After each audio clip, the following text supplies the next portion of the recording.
Сәлеметсіздер ма, құрметті замандастар? Мен Шолпан Қасымжанқызы.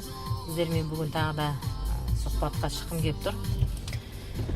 Бүгінгі күн сіз үшін несімен ерекше деп ойлайсыз?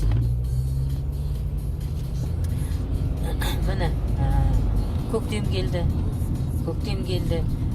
дегенді біздің қазағымыз қалай деп қабылдаған? Көкке аузымыз ілікті деп қабылдаған. Енді осы көктемде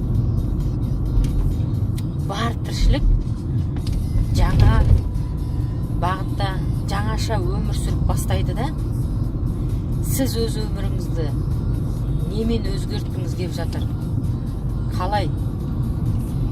Қандай бағытта өзгерткіңіз келіп жатыр? Сол туралы ойландыңыз ба? Егер ойланған болсаңыз, төменге комментарий қалдырып, пікір алмассақ болады. Енді қараңыздар, бізде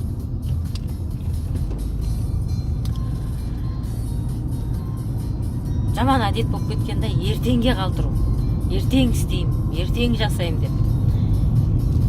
Табиғаттан өнеге алайық та.